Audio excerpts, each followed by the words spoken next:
Okay, so you guys loved the video that we did about Torment, Spider-Man's new villain. So here's the story where he fights Carnage. But a lot of you guys were also asking in the comments what was going on with Carnage. What's been happening with him? Because admittedly, outside of the Eddie Brock Carnage series, which we have not covered, he has not gotten a ton of attention. So we will talk about that here in a little bit. But what this does is this picks up with the relationship between Eddie Brock and his father. It doesn't seem important, but it becomes very important by the time we get to the end of this story. So what ends up happening is it picks up with the abusive nature of his father. Now, we've known that for quite some time, and we've seen different scenes where his father was exceedingly abusive. But one of the things that Eddie does is give us a kind of monologue, and he says, love means never having to say that you are sorry. That's how my dad saw it anyway. And that's where you get to the encounter between the two, right? Where his father says, I don't want to hear it, Eddie, right? And that's where Eddie just says, I hate you, right? Like he despises his father, and he has for quite some time. But his dad is a pretty twisted guy too, because he says, I bet you do. And you know what? I'm not so fond of you myself. But how we feel doesn't matter so much in the end. Do you know why? And he says, because of the blood. It's a tricky family thing. Family can mess with you like no one and nothing else, hurt you like you've never been hurt, and somehow you don't walk away. You just wish it were different. You try to fix things. And that's an important statement here, right? Because it is difficult, right? When you're dealing with family like this, it's extremely difficult because for the most part, blood is supposed to be thicker than water, right? Using that old adage. That's how it's supposed to work. Your family's always supposed to be there for you no matter what, and regardless of the situation. The one group of people you can trust more than anybody else. But in the case of Eddie, it's a constant betrayal at the hands of his father. And that's why he says, there is no fixing this, Dad. There's no fixing you. And his father says, maybe not, but you'll still think about me once I'm gone. You'll wish it had been different. And that's family for you. That's the nature of blood. Now get out, and I don't care where you go. I don't want to see you around here for a while.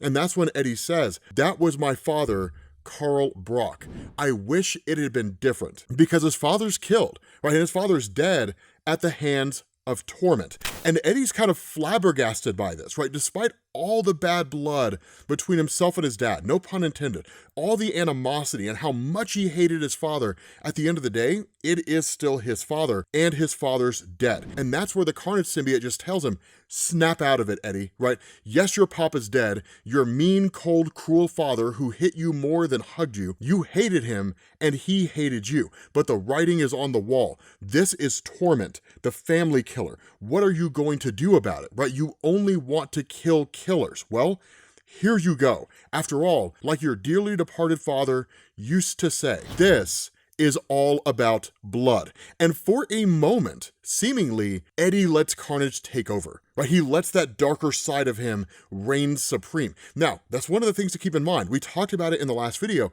but it bears worth repeating here, right? The original agreement between the two is that the only time anybody would be killed by Carnage is basically anyone who is that sadistic, right? A killer of killers. That's all Carnage was ever going to be. Going after innocent people? No, that's a non-starter. And so Eddie is relinquishing those reins, right? And it's pretty crazy to see, because in that moment, Torment just says, isn't it always? Now, here's a crazy thing.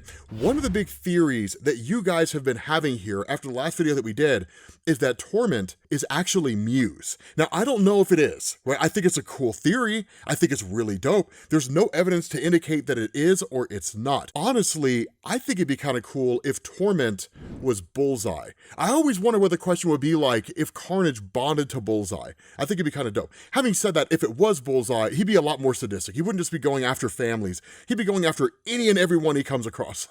The dude would probably be worse than Carnage is, right? In terms of just the sheer number of lives that would be lost. Another theory that you guys had is that it's actually Cletus Cassidy. And we'll talk about that here in a second. But as soon as this fight breaks out, Carnage is just like, die. And here's the crazy thing, is that seemingly Muse knows how to work around a symbiote. He knows how to deal with a symbiote. Keep in mind, he's got the gauntlets of the Shocker, so he knows how to counter these guys in different ways, but it's not even so much just the equipment that he has.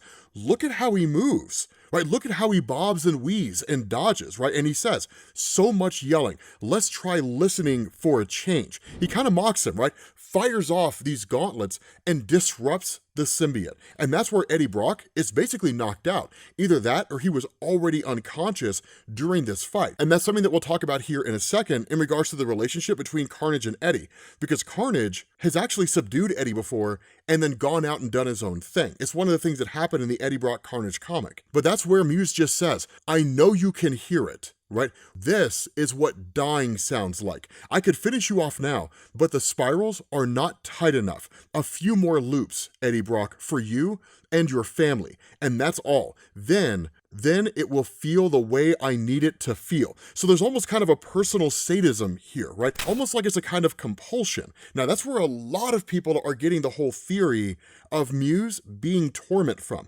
because of the fact that in the Daredevil comic, right, from the Charles Soule run, when Muse was introduced, that Muse had a kind of compulsion, right? He had to kill people and turn them into artwork. That was his thing. As crazy as it was, he was motivated by that grand goal. He had to do it. And you're seeing that same thing playing out here. And so what you end up doing is switching over to Spider-Man after he and Venom had both been previously subdued by Carnage when he came here to confront Torment. And Spider-Man's just kind of like, damn, right?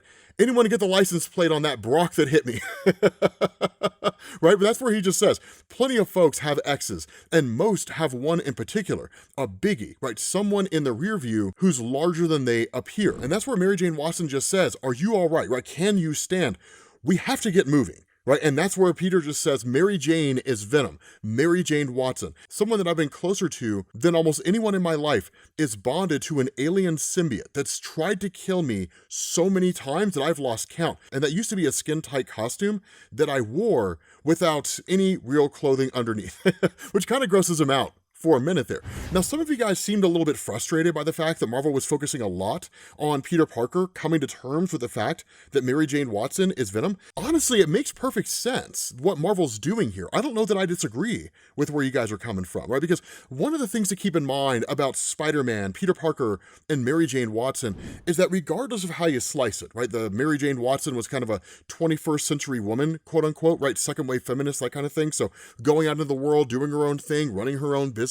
She wasn't really like the old school Lois Lane damsel in distress. In some ways she was, right? It wasn't necessarily always one of these things of, oh my God, Spider-Man, help, you know, I'm falling off of this building from this villain who threw me and I'm helpless and can't do anything until you get here. It wasn't always like that kind of thing, but it was always the concern of Peter, I have to make sure I keep Mary Jane Watson safe. That was one of the reasons for guarding his identity along with other members of his family.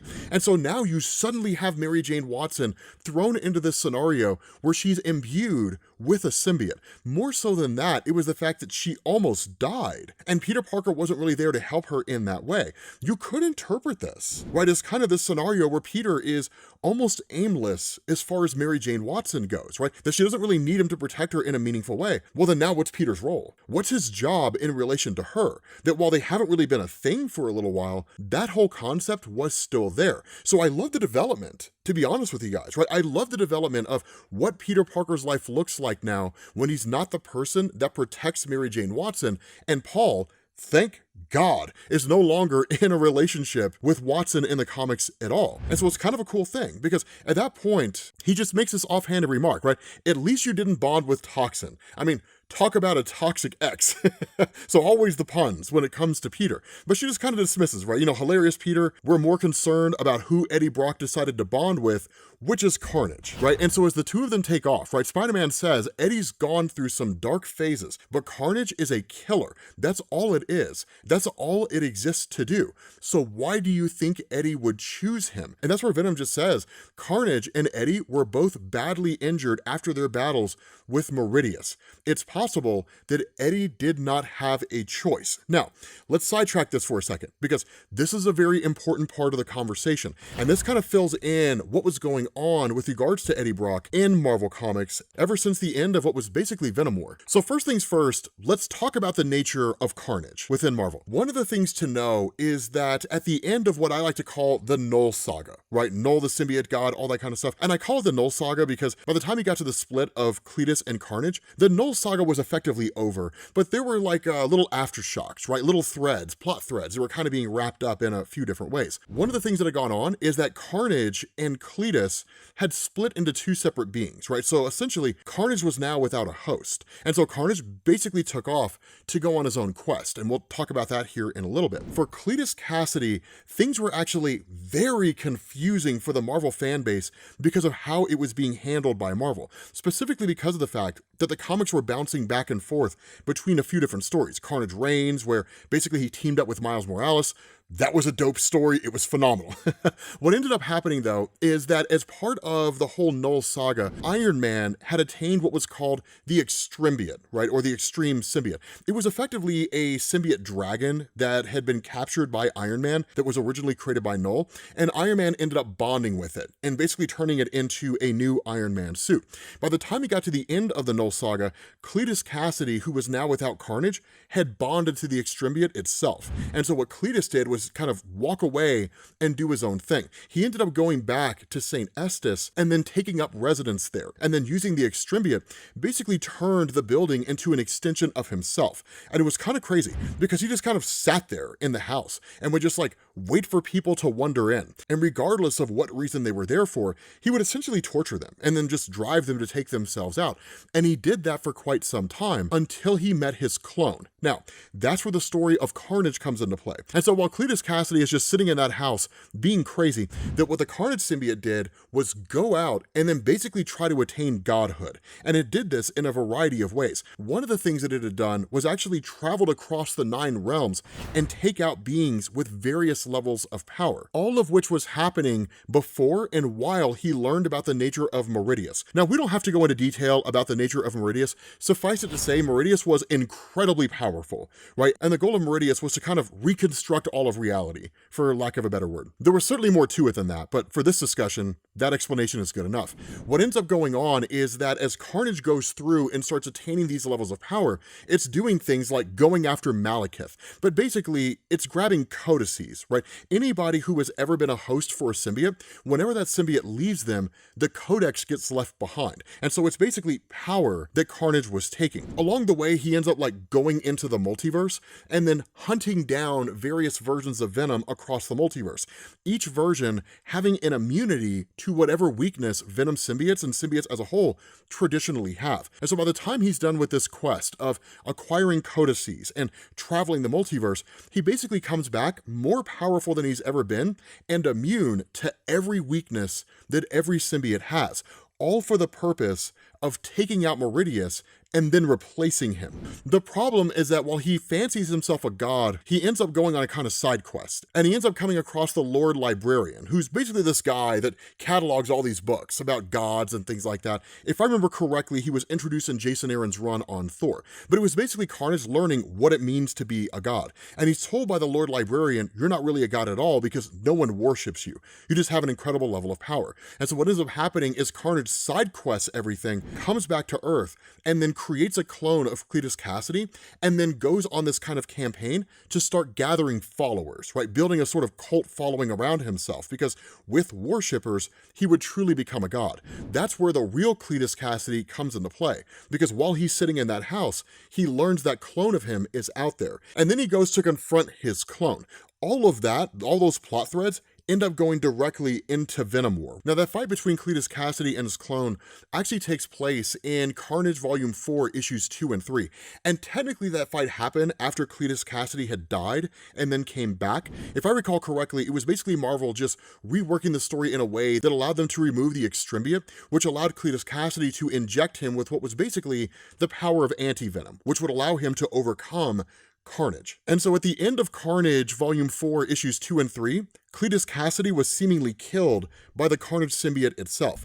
That goes into Venom War. And during the Venom War event, because Carnage was still astronomically powerful, Carnage shows up to confront Meridius alongside Eddie Brock, basically Eddie's son Dylan, Spider-Man, Toxin. There's a reason why it's called Venom War, right? Like every symbiote almost showed up in this entire conflict. It was kind of nuts, and it was pretty cool. At the end of it all, the Venom symbiote is exceedingly weak. It has to bond to Mary Jane Watson in order to survive, and the Carnage symbiote, having lost all that power, is also powerless as well, and basically on the verge of dying. And because Eddie's on the verge of dying, the two of them end up bonding together, and that goes directly into Eddie Brock Carnage. And as a quick little explanation there, although we should probably cover it, the nature of that story was that essentially Eddie Brock and Carnage ended up in like this super toxic partnership, if you even want to call it that. And things go sideways almost immediately on a plane while they're basically chasing a guy called the Hopscotch Killer. But Carnage essentially wants to slaughter everybody to make sure that they win, but then Eddie's still trying to keep innocent people from dying. And so the second that Eddie uses the symbiote to save all the passengers, Carnage takes over his body and then knocks Eddie out and hides all the passengers in suspended animation, basically as blackmail. And so from that point on, they just bounce from like one bloodbath to another, right? Hunting guys like Bushwhacker and of course Muse. And in every fight, Eddie basically tries to set some kind of moral line. And every time Eddie does this, Carnage basically just mocks him for being soft and then tries to prove that Eddie's good guy act is essentially a whole bunch of nonsense. It's never going to work. And the only real way to function is to function the way that Carnage does, right? Just to basically kill things. It's almost a very Joker type thing. And so over the course of the story, it's small little moments. For example, like Carnage would punish Eddie Brock for trying to fight back against Carnage's influence. So for example, he would refuse to heal him whenever he's injured, or he keeps digging around in his head trying to break him psychologically. And that ultimately goes into the end of the comic, which has a pretty massive reveal that I will not reveal here, although if you did see the previous videos, then you already know what it is. But it goes into everything that's kind of happening right now, right? The biggest concern that Peter Parker has with Carnage. But kind of jumping back, right after that whole explanation, jumping back now between Venom and Peter, as they're swinging through the city, Spider-Man just says, right, I hope that's really how it is, that Eddie has to bond to Carnage to stay alive, and that Eddie has Carnage under control. But I'll be honest, it didn't really look that way. And in a lot of ways, it hasn't been since we've gotten to the second half of the final story arc from Eddie Brock Carnage. But that's where Venom just says, right, he was upset, talking about a killer going after his father. I know where Carl Brock lives. Eddie knew, so I know. Because keep in mind, when it comes to the symbiotes, when they leave their previous host, the memories of that host stay with the symbiotes. It's how Eddie Brock, as Venom, knew how to counter all of Spider-Man's moves and the various powers that he had when Eddie Brock first became Venom during David Michelini's Lethal Protector storyline. But that's where Peter says, then lead the way, and let's hope that we're not too late. And while I'm hoping, I'm gonna go ahead and hope for no more surprises. He says, you and Venom, Eddie and Carnage, that's plenty, right? No more surprises. Is that too much to ask? And so they end up arriving at the home of Eddie Brock's father, but Carnage and Torment are nowhere to be found, right? And Spider-Man just says, Eddie did not get here in time, and neither did we.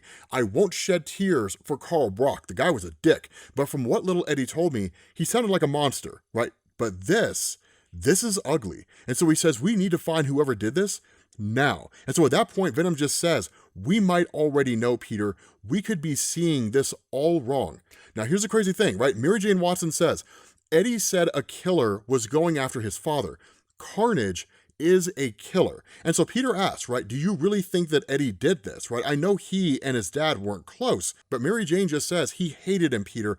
Carnage could have fed on that, built it up in Eddie's mind, made killing Carl Brock seem like a good idea. Now, we also know that Carnage, even though he's not supposed to, is occasionally acting independently of Eddie Brock. And so that's where things get a little interesting here, because one of the theories that you guys had, and I don't know how accurate it is that Torment is actually a portion of Carnage that has broken away and started doing its own thing, which may very well lead to a new symbiote, right? Maybe it's an offspring of Carnage or something along those lines. But the point is, Spider-Man says, maybe, right? And look at that, Torment rules, right? Not exactly how Carnage used to sign his kills, but it is close. Maybe Eddie is actually in Torment, right? Does any of that track? Because keep in mind, they don't have the full totality of what's been going on with Eddie Brock and Carnage, right? Especially Spider-Man. He's been in space this whole time. And Mary Jane Watson hasn't really been paying much attention about what Eddie Brock's been doing. So they're kind of picking up these pieces and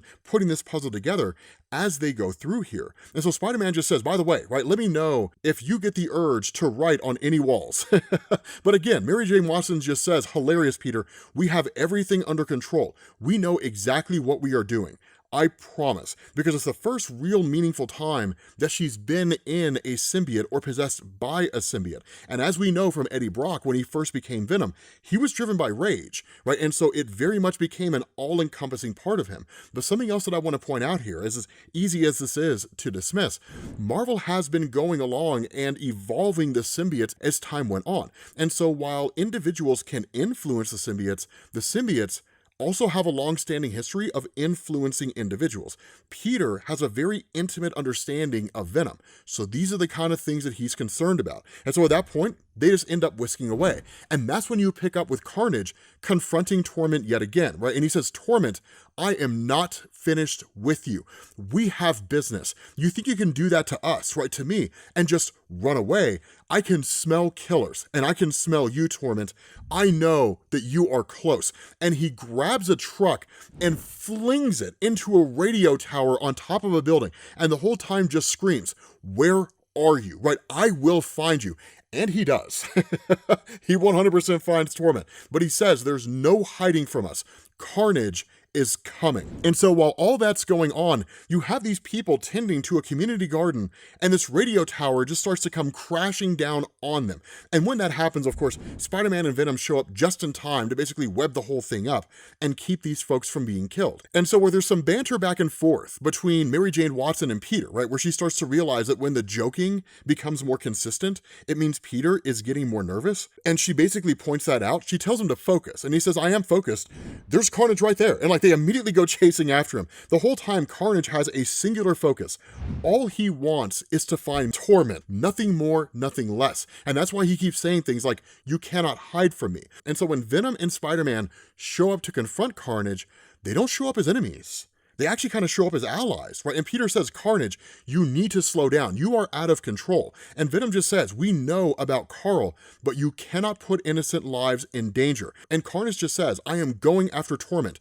You two can wait. Do not get in my way. He has the Shocker's tech. Those sonic cannons almost killed us. But Peter says, Torment is a person. And so that's Peter realizing it's not some portion, some facsimile, or some offspring of Carnage. And he says, I can track the Shocker's weapons with this. If this Torment guy has them, then we can find him. No problem. Bring him to justice for Herman and your father. Kill two birds with one stone. And the response of Carnage? No. I'm just gonna kill him. That's gonna be it. And so at that point, you switch back over to Torment, and he's basically working with the Shocker's gauntlets, right? And he says, I may have been a bit aggressive back there, used up most of the charge, so I'll have to give it time. And that's where Spider-Man chimes in and says, I would lend you my phone charger, but I think I left it in my other suit. Oh wait, look, there's two more here with me, because at that point, you've got Carnage, Venom, and Spider-Man, and says, maybe one of these guys has one.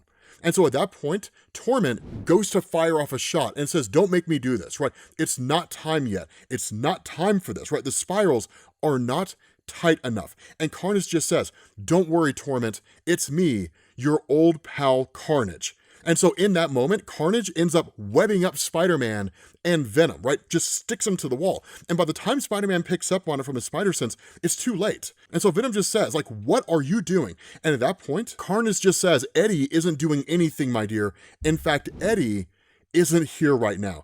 Eddie's unconscious. Carnage put him to sleep, which means the fight that we get is going to be this knockdown, drag-out, sadistic fight between Carnage as a pure, uncontrolled symbiote against Torment, which we'll hopefully cover in the next video. I don't know. Venom 256 is supposed to be the next one, but I haven't read the solicitation, so I don't know what happens in that one. I don't like spoiling things for myself. Thank you guys for watching, and I will catch you all later. Peace.